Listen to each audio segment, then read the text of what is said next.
Bwana atubariki.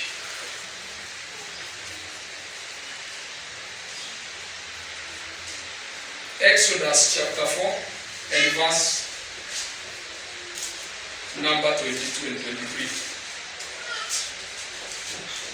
Then you shall say to Pharaoh, thus says the Lord, Israel is my firstborn, is my son, my firstborn. So I say to you, let my son go, that he may serve me. If you refuse to let him go, indeed I will kill your son and your firstborn. Maandiko inasema ya kwamba Mungu akamwambia Musa aende akamwambie Farao ama Farao kulingana na mahali ambapo ulisomea. Kitabu cha Exodus chapter number 4 verse number 22 and 23. Biblia inasema ya kwamba, I read chapter number 22. Nawe umwambie Farao, Bwana asema hivi, Israeli ni mwanangu mimi, mzaliwa wa kwanza wangu. Nami nimekuambia, mpe mwanangu ruhusa aende, ili apate kunitumikia. Nawe umekataa kumpa ruhusa aende. Angalia basi, nami nitamuua mwanao, mzaliwa wa kwanza. Adhuhuri ya leo, watu wa Mungu, nimekuja na hili neno ya kwamba let my children go. Praise God. Let my children go. Ama let my children to be free. That is the word for today. Maandiko inasema ya kwamba wakati wa Israeli walienda kule Misri kupitia kwa Joseph ambaye alienda pale na akawaita, waliongezeka sana, na wakati walipoongezeka tunakuta ya kwamba kuna Farao ambaye aliinuka ambaye hakuwa anamjua Musa, na wakaona ya kwamba hawa watu ni tisho kwao. Walipoona ya kwamba Waisraeli ni tisho kwao kwa sababu ya kuongezeka, Biblia inasema ya kwamba wakasikilizana ya kwamba ama wakakubaliana ya kwamba waweze kuwatesa, waweze kujaribu njia zote ili wapungue, ndio ile siku wanaweza kushambuliwa na maadui, hawasiungane na maadui na waweze kuwashinda. Na kwa hivyo wakaanza kumistreat wa Israeli, wakafika mahali wakamlilia Mungu sana. Na walipokuwa wanamlilia Mungu, kwa sababu mpaka alikuwa ametoa amri ya kwamba kukizaliwa mtoto kijana awe anauawa, lakini Musa akawa amezaliwa wakati huo, na mama yake akajaribu awezale kumficha, na akapatikana na binti Farao. Na wakati alipopatikana akasema huyu ni mmoja wa wale wa Hibrania, lakini akamuonea huruma, akasema atamlea kama mtoto wake. Musa akafika mahali akaona, alipokuwa mkubwa, akaona ya kwamba kuna Mmisri ambaye anatesa Waisraeli. Akaenda akampiga na akamuua na akamzika. Siku hii nyingine Musa akaenda akakuta Waisraeli wanapigana, akienda kuwatenganisha ama kuleta amani katikati yao. Wakamuuliza, nani amekufanya muamuzi wetu, ama unataka kutuua kama vile uliua mtu jana? Musa akatoroka na akaenda kwa nchi ya Midiani, na akiwa kule kwa Midiani, Mungu akamtokea akamwambia, ninakutuma kwa watu wangu kwa sababu nimesikia kilio na nimeona machozi yao. Mungu akaweza kumtuma akamwambia ya kwamba enda ukamwambie Farao, acha ama achilia watoto wangu waende, kwa sababu Israeli ndiye mzaliwa wangu wa kwanza. Na Farao akaambiwa ya kwamba ukikosa kuachilia, nami nitaua wana wako na wazaliwa wa kwanza, ama nitaua mwana wako na mzaliwa wako wa kwanza. Na ujumbe wangu siku ya leo unatoka hapa. Nataka mtu wa Mungu ukaweze kujua ya kwamba firstborn kulingana na Biblia, ukisoma wakati Jacob alipokuwa anabariki wanawake, alisema ya kwamba Reuben ndiye mzaliwa wa kwanza, na akaanza kusema ya kwamba he is the excellence of dignity. Akaongeza mambo mengi ya kwamba huyu mtu ambaye alizaliwa kwanza, akasema nguvu zangu zote, heshima yangu yote na kila kitu kiko ndani yake. Praise God. Amen. Nataka ukajua ya kwamba when you are the firstborn of somebody, kuna neema ambayo Mungu huwa ameachilia, kuna nguvu ambazo Mungu huwa ameachilia, kwa sababu angetaka ya kwamba baada ya mzazi wako you carry on, ama uweze kuendeleza hicho kizazi. Na kwa hivyo nataka niongee na wazaliwa wa kwanza walio hapa siku ya leo ya kwamba ukiwa mzaliwa ya kwanza, do not take that one lightly. Bwana asifiwe.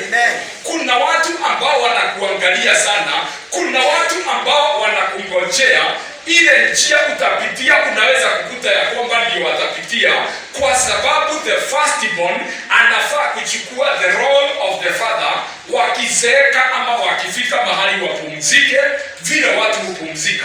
Na kwa hivyo nataka niseme, if you are the firstborn, never take that role lightly. Praise the Lord. Amen. Ni vizuri kujifahamu na kujua ya kwamba I have a great responsibility, kwa sababu nguvu za mzazi huwa zinaingia ndani yako. Na kwa hivyo ukiwa mzaliwa wa kwanza, hata Mungu mwenyewe akasema ya kwamba wazaliwa wa kwanza ni wake. Na katika nchi ya Israeli ungezaliwa mzaliwa wa kwanza, you are supposed to be taken to the temple ukapokelewe. Hata Yesu alipozaliwa, maandiko inasema ya kwamba mama yake alienda na wale huwa na akaenda na sacrifice akawapeana kwa Bwana, kama vile maandiko imesema ya kwamba firstborns belongs to God. Bwana asifiwe. If you are here today and you are a firstborn, ni vizuri ukajijua ya kwamba you belong to God and you should be in the business of serving God. Amen. Praise the Lord. Amen. Bible inasema ya kwamba duniani Mungu akachagua Waisraeli, akasema ya kwamba they are my firstborns. In short, ni kwamba Mungu aliinvest sana na Waisraeli, alijua ya kwamba mambo yangu yote nimeweka kwa hawa. Bwana asifiwe. Amen. Nataka mtu wa Mungu ukajijue ya kwamba siku ya leo, because you are a spiritual Israel, nataka ukajue ya kwamba there is so much that God has invested in you. Bwana asifiwe. Wakati Yesu alipokuja hapa duniani, maandiko inasema kwa kitabu cha Psalms ya kwamba Mungu akamuita mzaliwa wa kwanza, na akasema ya kwamba nitampaka mafuta na nitamtia nguvu. Kwa hivyo in the kingdom of God, the firstborn of every creation is Jesus Christ. Yesu ndiye mzaliwa wa kwanza katika ufalme. Yeye ndiye lipuko la kwanza ya waliokufa na akafufuka. Na katika kila mahali Yesu ndiye firstborn, ama ndiye ametangulia. He is the pioneer of our faith. Yesu alipotoka duniani akaita wanafunzi wake ambao ni kina Peter na wengine wote, na akawatuma duniani. Tunapompokea Yesu, huwa Mungu anatupandisha hadhi yetu and we become the firstborns. Bwana asifiwe. Amen. Ukiwa na Yesu, hata kama wewe ni lastborn kwenu, katika ufalme wa Mungu you become the firstborn. And God invests so much in you. That is why Mungu anakupatia neno lake likuongoze, anakupatia Roho Mtakatifu, Mungu anakupatia agano lake, na anakupatia kila kitu ambacho ameahidi watakao muamini. Bwana asifiwe.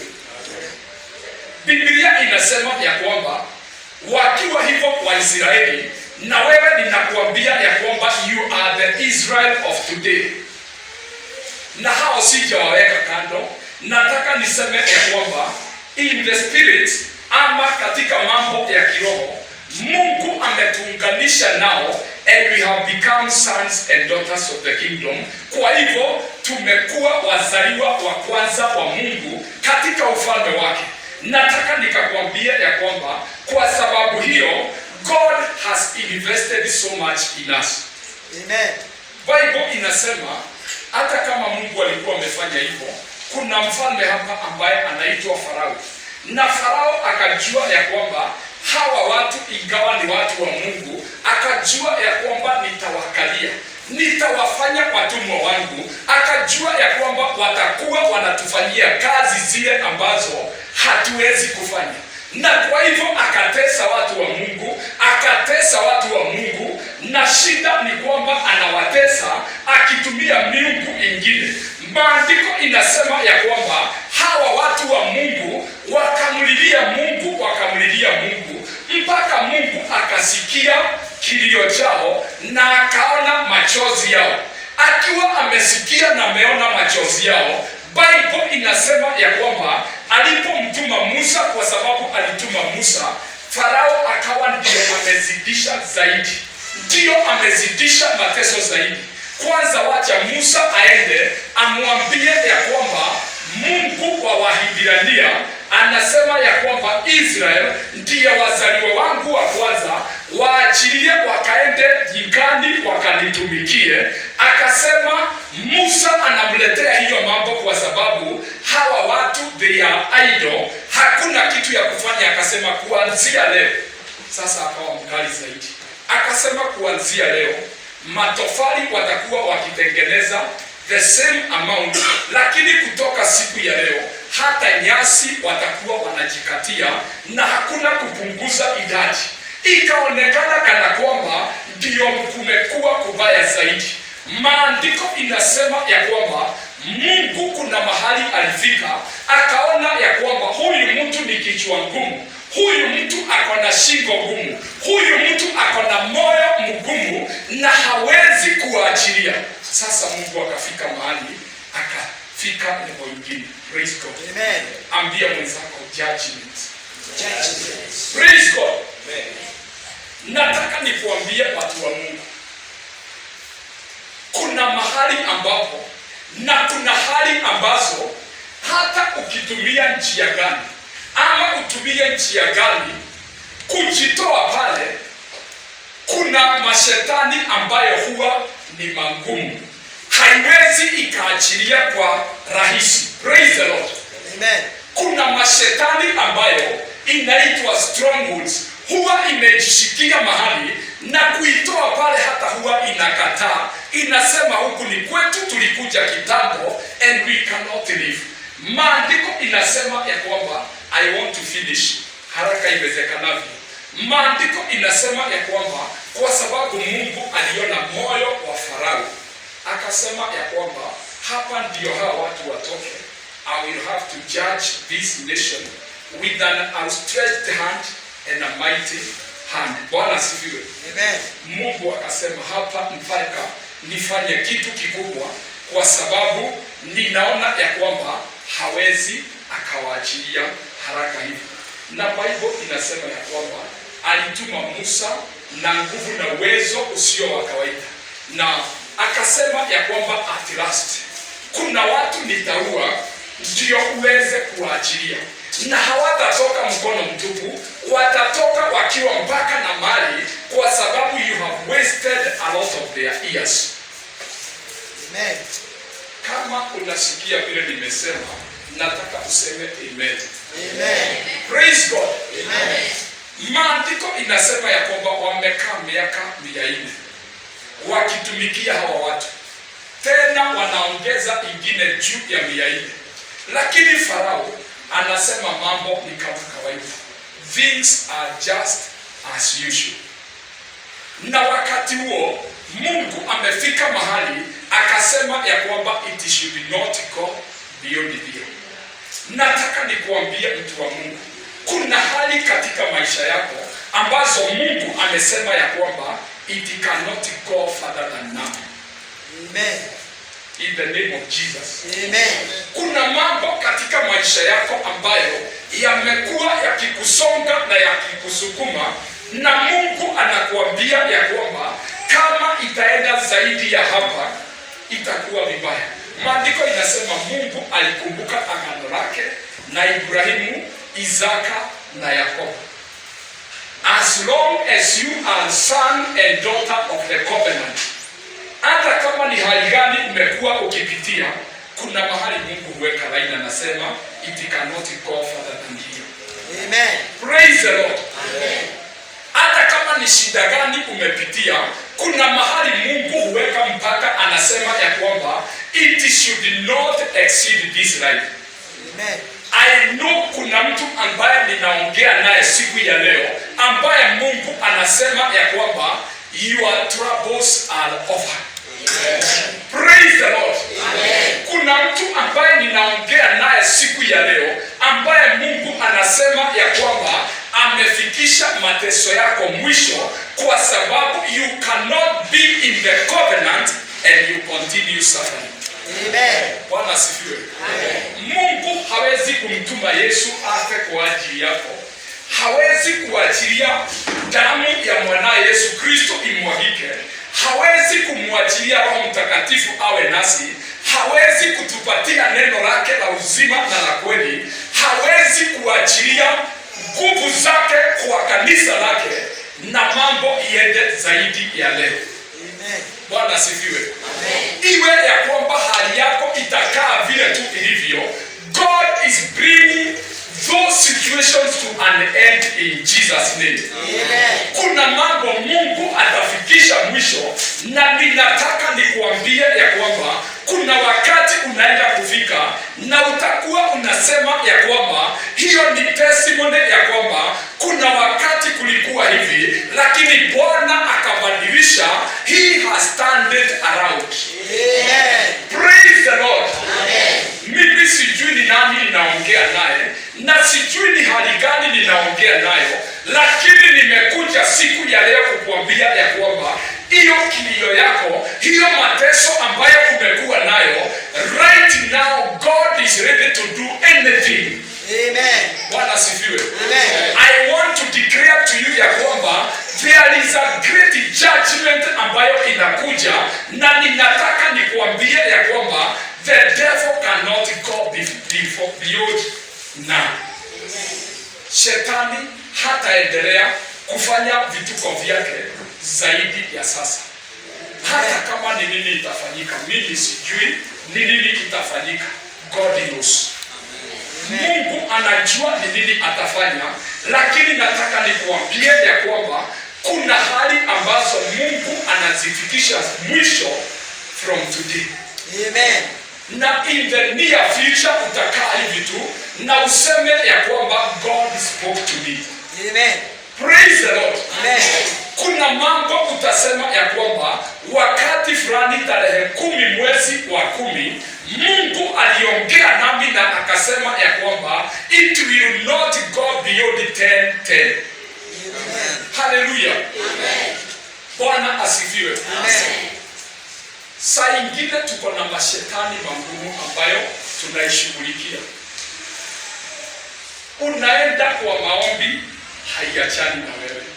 Unafunga, haiachani na wewe. Unaenda unatoa sadaka vizuri, haiachani na wewe. Unaombewa na watu, bado haikuachili. Unafanya prayer group, haikuachili. Unawekelewa mkono na mtumishi wa Mungu, haikuachili. Lakini nataka niseme ya kwamba in the name of Jesus Christ, Son of the living God. Bwana asifiwe. Siku ya leo si hawa wote, it is because God has declared. Amen. Bwana asifiwe. Amen. Kuna uwezo Mungu ametupatia, kuna mambo Mungu ameturuhusu tufanye katika Kristo Yesu, lakini kuna mengine ambayo Mungu husema ya kwamba hii vita ni yako. Amen. Mungu atakupigania. Amen. Praise God. Amen.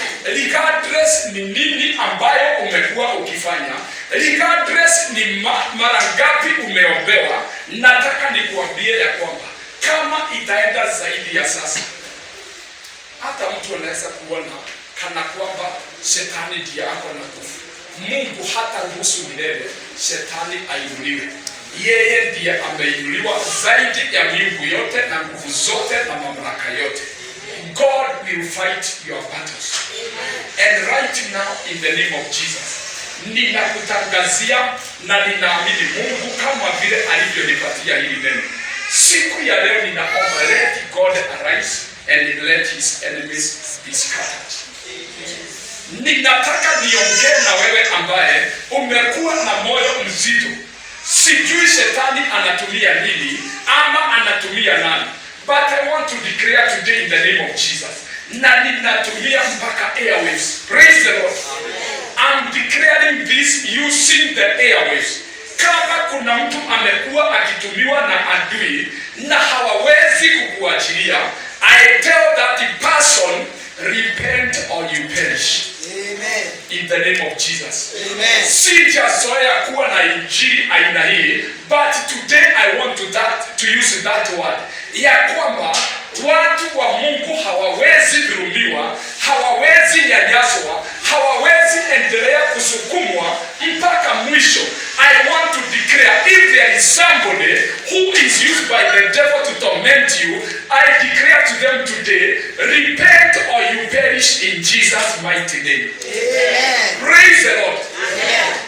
Ngome zote za kishetani ambazo zimekuwa zilijengwa kitambo, zingine zimejengwa na ziko na misingi ambazo huwa zinafikiria ya kwamba haziwezi ondolewa. In the name of Jesus Christ, we pull down those strongholds of the enemy and we set you free. Amen. The gates of hell shall not prevail against you in Jesus' name. Amen. Ninataka nitangazie mtu ambaye ananisikiliza siku ya leo ya kwamba hiyo shida, hiyo ufukara ambayo unajua ya kwamba kutoka kitambo imekuwa ni sehemu ya maisha yako, God has brought it to an end. You are coming to a new era in Jesus' name. Praise the Lord. Ninataka nikatangazie mfungwa wa tumaini. Unanisikiliza siku ya leo na umekuwa ukiomba ukiuliza, Mungu nisaidie. Today I bring to you the word of salvation. Siku ya leo mpokee Yesu Kristo, mfuate Yesu Kristo na atafanya maisha yako kuwa mapya. Yale yote ya kale Bwana anayafuta, anakupatia maisha mapya katika jina la Yesu. Amen. Kuna uwezo Bwana anawaachilia kwa watu wake siku ya leo, uwezo wa kushinda adui, uwezo wa kukutoa utumwani. Any captivity that you have been in the name of Jesus, I break the power of that captivity from your life. Ninavunja nguvu zote za utumwa kutoka kwa maisha yako.